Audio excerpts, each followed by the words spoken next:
Welcome to the Let's Chew podcast presented by Gulfood, the largest annual F&B sourcing event in the world. I'm your host, Juwaria Hirsi, bringing you compelling stories and insights to a wide range of topics in the food and drinks industry, from farming, behind the scenes, to the culinary world, and to foods we simply love to chew on. In this podcast series, we speak to people, brands, and businesses across the food and drinks spectrum to find out more about why they do what they do and how, in their own way, they're championing change and shifting the future of food and drink. Trust me, there's so much more, so listen to the Let's Chew podcast on our website, gulfood.com, and subscribe to our newsletter for the latest updates in food.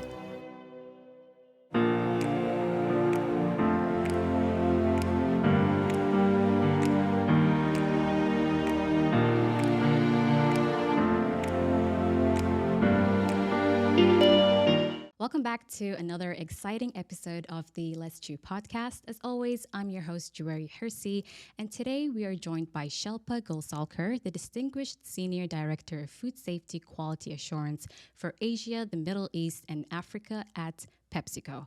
With over 27 years of experience in the FMCG sector, Shilpa has held significant roles at industry giants like Kellogg's, Mondelez, and General Mills before her current position at PepsiCo. So in this episode, prepare for an insightful discussion as we delve into the realms of food safety, innovation, the overall evolution of food safety and quality control in the industry, and how Shilpa is leading this space at PepsiCo. It's an absolute pleasure to have Shilpa on the episode today. Thank you so much for joining me, Shilpa. It's really a great pleasure to have you on the podcast today. How are you doing?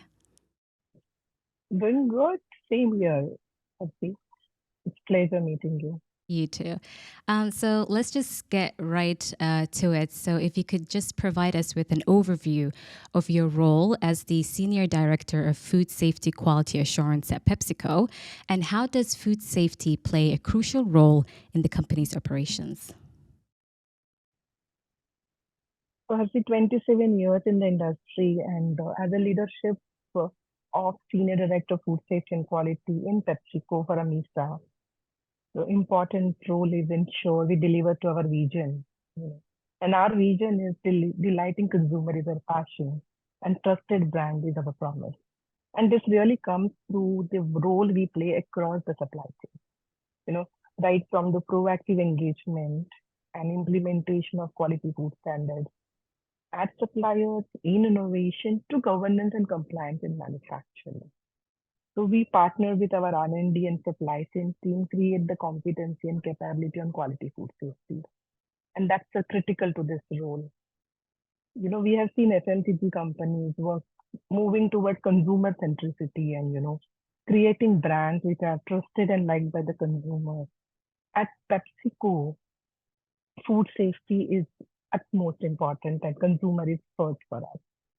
And we deliver food safety processes farm to fork, right standards, safe products and ingredients. When we talk about the technology interventions, providing solutions on the shop floor, creating the right infrastructure, and most important is people mindset on the safety first are the key, successes for our FSQA as an organization in the PepsiCo. So that's the role we play, and for us, consumer centricity and food safety is on top of it. Just an example for you. We have a code of conduct, mandatory trainings, and food safety is one of them. And that's the crucial part for the organization. And it's not only for the technical community, but overall organization in code of conduct, food safety is one of the elements which is covered as a mandate.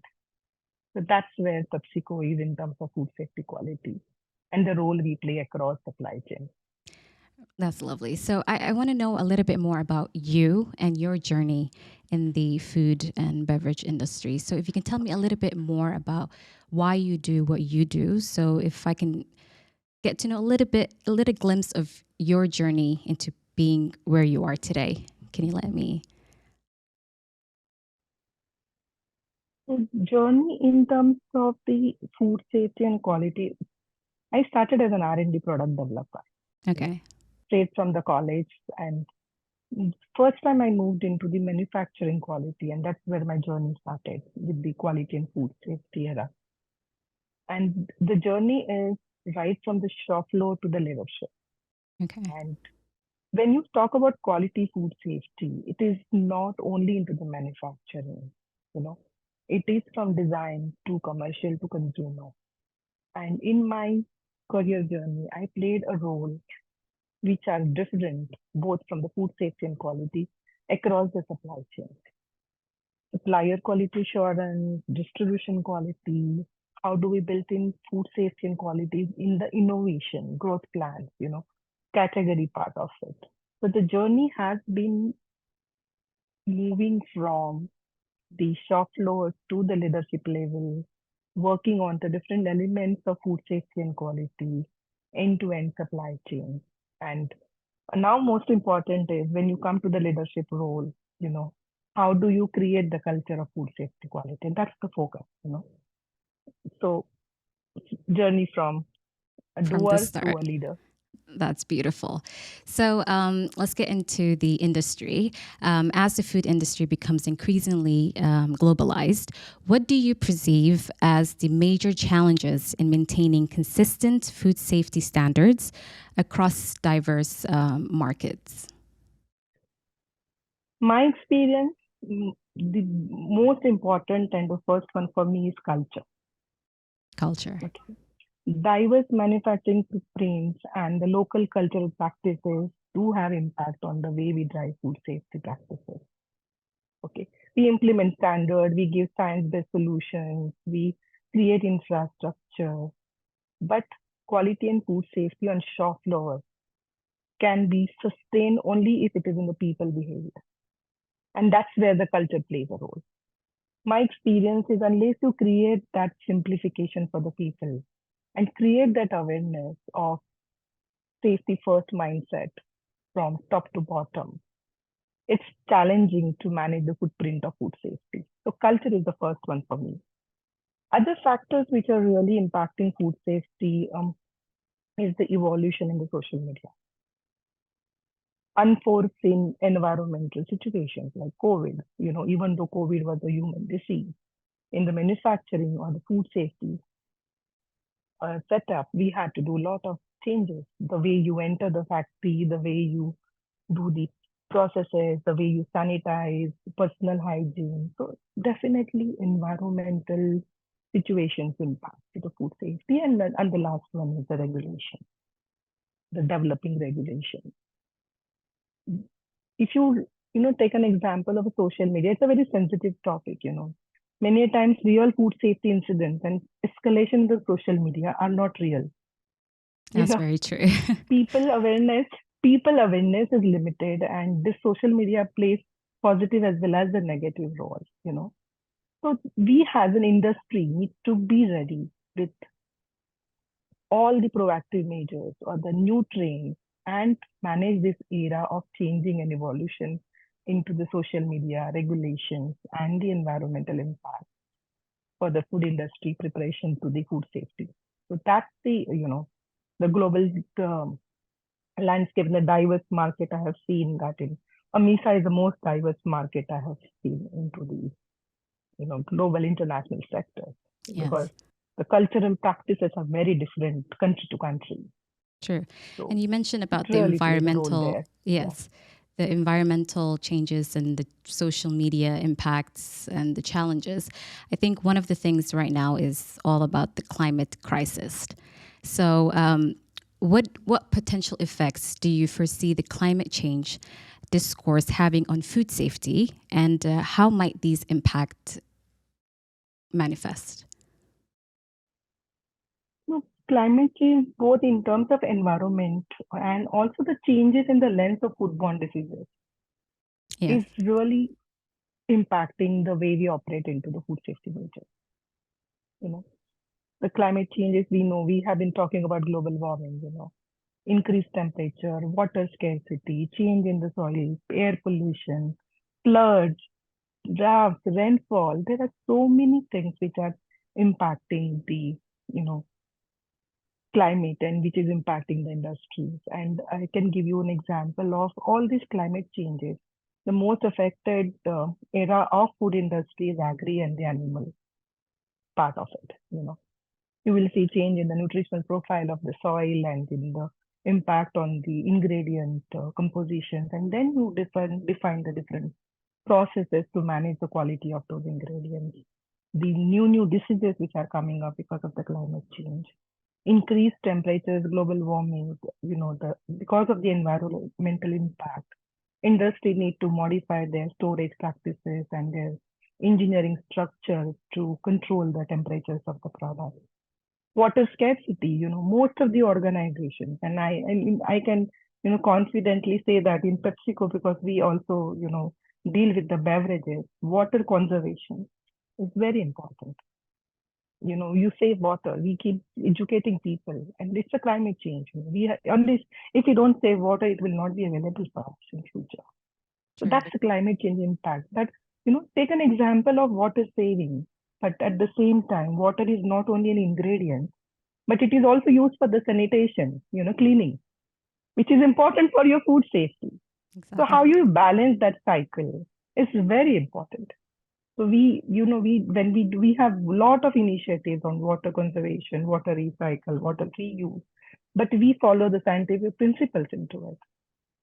And this is how industries need to really, gear up with the changing era and the changing climate and how we manage food safety, keeping the consumer in center, keeping the global warming or global expectations into the Now it's center. global boiling, apparently. So, can you discuss the evolution of food safety and quality control in the industry, including key breakthroughs and some of the technologies that have improved these aspects over the years? In 27 year in industry, what we have seen is, traditional man-based approach to artificial intelligence and digitization journey in food safety. And number of examples I've seen in terms of the evolution in the technology, earlier the testing, today we have rapid testing methods. Yeah. That's a technology intervention. The microbiology or allergen validation, these are the rapid testings which are helping us take the faster decisions. In a country like US, you are also saving on the warehousing space with this faster techniques. Yes. The automation, you know, robotic. I have seen people filling products with hands, and now the robots just picking it up and putting it there. Less manual handling, Yeah. more accuracy. I know we definitely optimize the resource part of it, but we are implementing technologies to create the automation and ease for the operations for the people. The third important one is digitization. And, when I say digitization, it also includes the artificial intelligence. That's a new buzzword, you know. Yeah. AI is a very new buzzword where people are using AI to automate their task, analyze the data, do the predictive analysis. This is all helping us to, you know, take right decisions, What do the would you right say are analysis. some of the technologies or some of um, the things that PepsiCo is using in terms of food safety? Any specific In terms of things the food trending? safety, PepsiCo got a big digital team. Okay. Okay, and our main objective is the harmonization, you know, data predictability, and also going paperless on the shop floor. Okay. So automation into the process detections, this is just the piloting started. We are working on this particular digitization journey, and it is not only into the manufacturing but beyond manufacturing. Yeah. So where in manufacturing, how do you auto capture the data, process data, and that data helps you analyze and put back into your decision of food safety and quality control into the processes. So that is helping us. Some of the technologies, is the color and the vision technology for, separating the defects. Earlier, you were using the human eye, but now you use color and the vision technology. So we got a fantastic sorter to take care of the defects into the potatoes, snacks. So Okay. that's another way, in this thing. And the most importantly, it is, some of the developed countries, it is full-fledged and it is not there into the, some of international sector fully, is the RFID and the barcode for the traceability. Food traceability, yeah, that's a big one. Yeah, traceability is also, it's an indirect part of the food safety, you know. It's very important. There is Frank Yannis is the, well-known personality in food safety. He's, former deputy commissioner of FDA. I read one of his article recently. He was talking about ambient IoT, a new technology, so which will help you not only the inventory management, but managing the product details and also the characteristics of the product like temperature and all in the traceability terms with the retail industry. So, it's ample is available. What really we have to do is what's the need of an hour, what the consumer needs, and what we can implement given the, given the limitations we have into the manufacturing. One more example I can give you on the technology in the PepsiCo, which we did in PepsiCo, is the new way of steam sterilization of the nuts and seeds, which is Okay. Napa salt. Okay.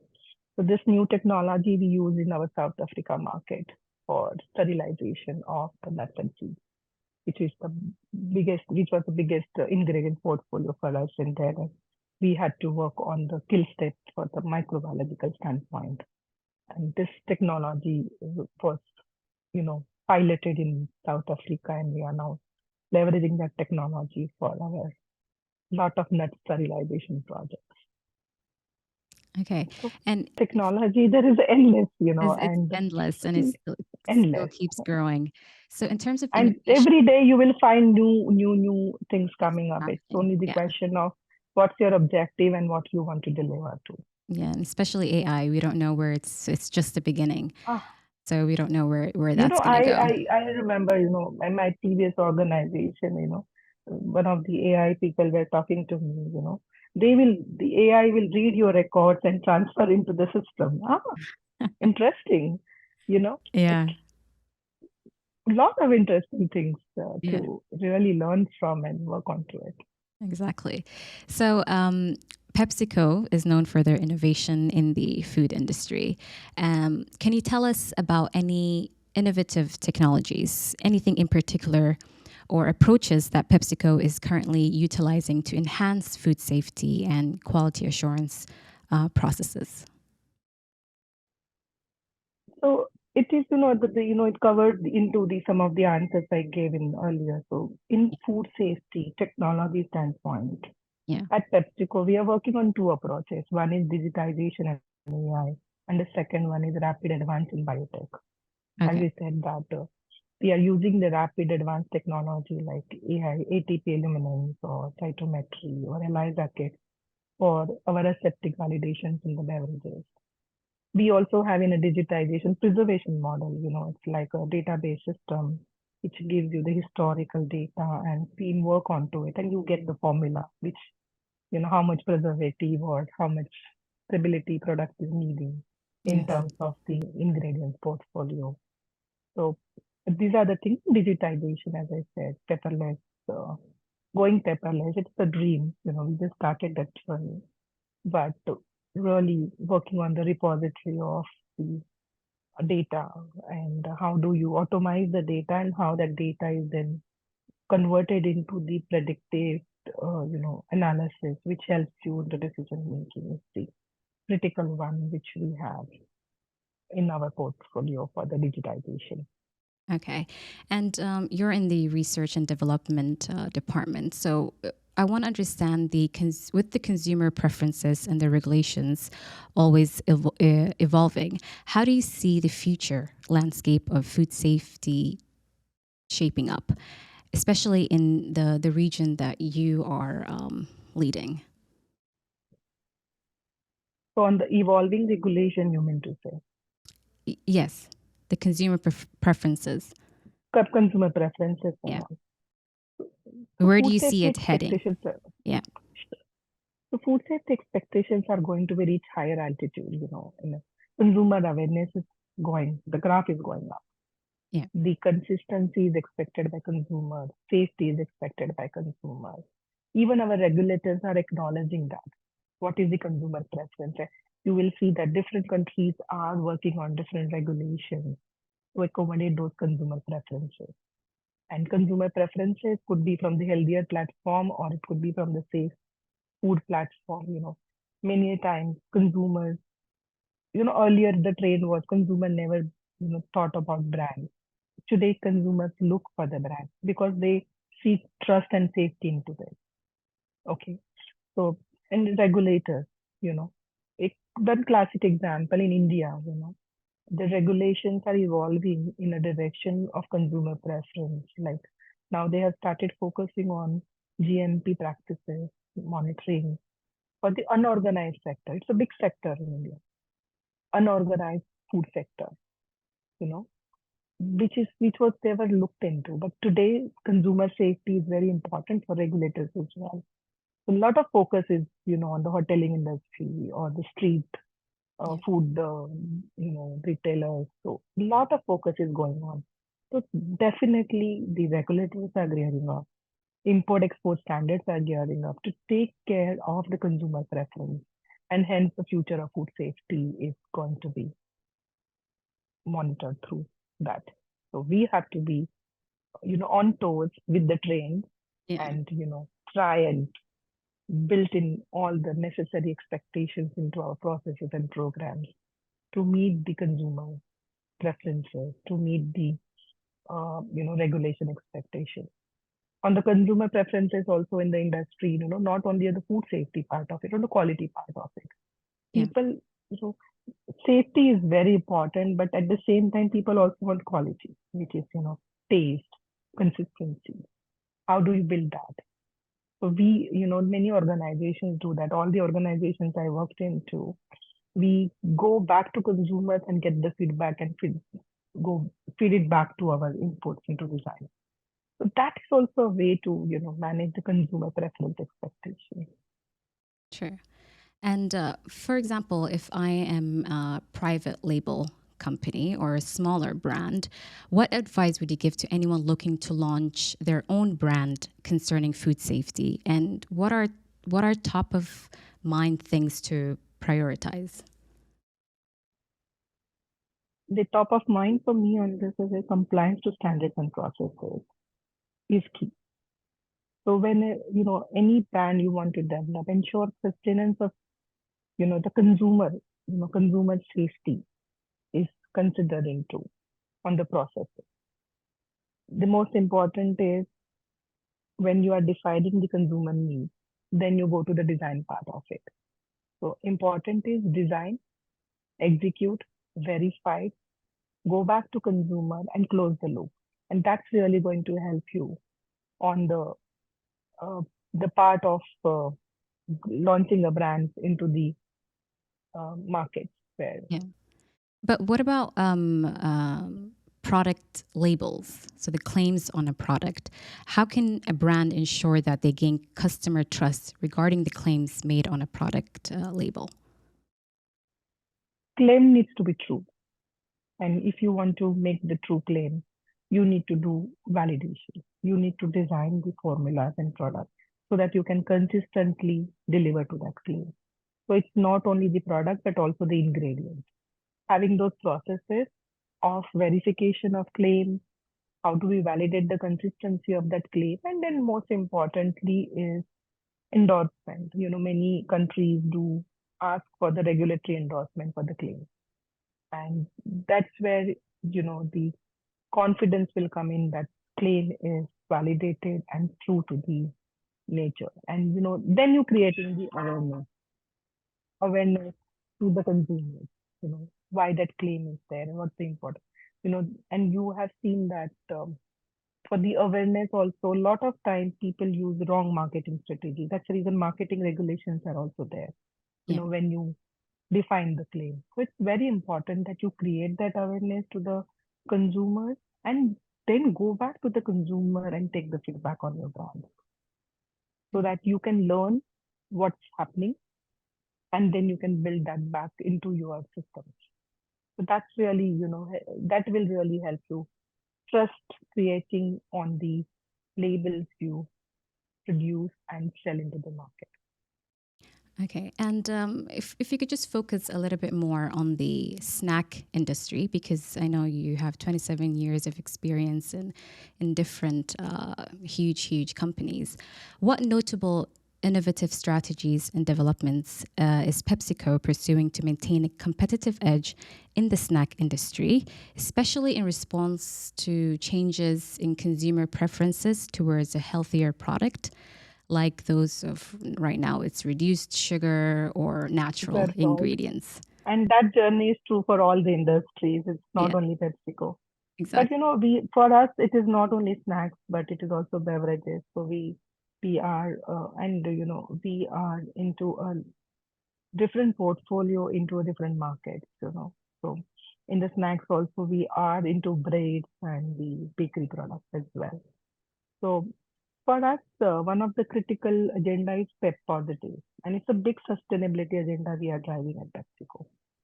You know, not only water conservation, electric conservation, but also reducing the plastic footprint.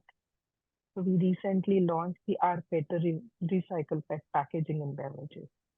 Okay. And it's not, so why I'm, taking that example is, it's not simple that we are going into the new technology or new ways of working, but we follow different processes in PepsiCo, right from the ingredient chemical risk assessment to the supplier qualification and supplier ability to produce and consistently supply the recycled PET, and how safe it is for the consumer in terms of the product filling into the recycled PET. It was a great work done, you know.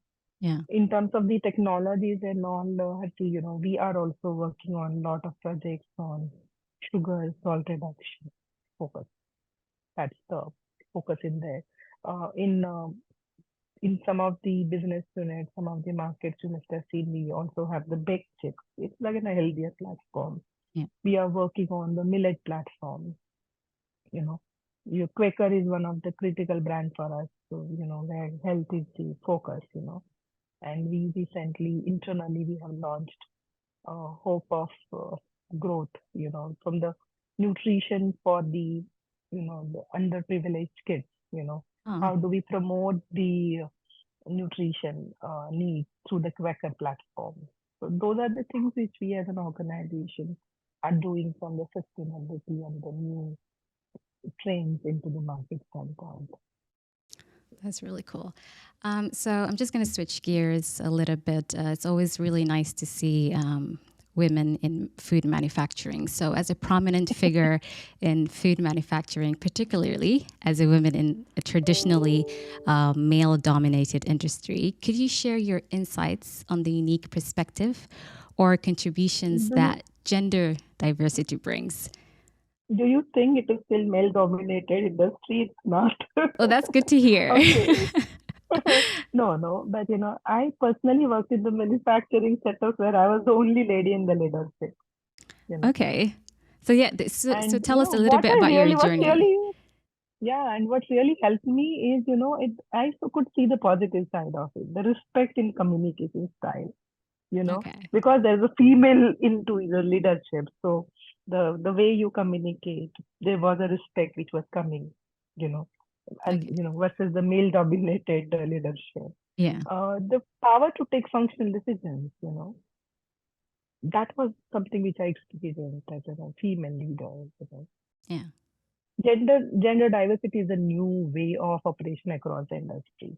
Wherever you go, you will find DNI, diversity and inclusion, Yeah. where lot of encouragement is given to women women employees, and how we can bring the ratio of 50% women employees into the leadership into Right. process. And what has helped, Harti, is automation as well. Earlier there were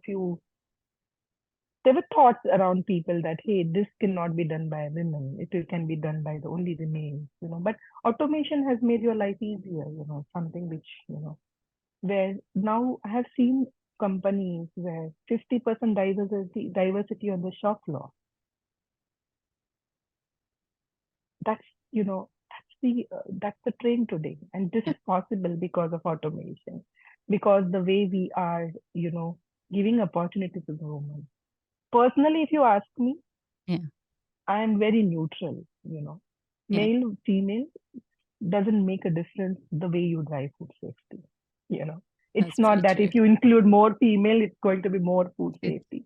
Your yeah. principles, your processes are not going to change. But what's really helping us is, earlier in the olden days, women were not given the opportunity. But Yeah. now there is an equal opportunity. And this is really helping, create more diversity. Yeah, that's refreshing to hear that you think that there is. Are we still talking about this? So that's very good. Finally, I want to just get your insights on, because you are one of the speakers at the upcoming Gulf Food Manufacturing Food Tech Summit. What can we expect from your session, and what are you most looking forward to at the event? I answer this in simple words, Gulf Food Manufacturing Summit.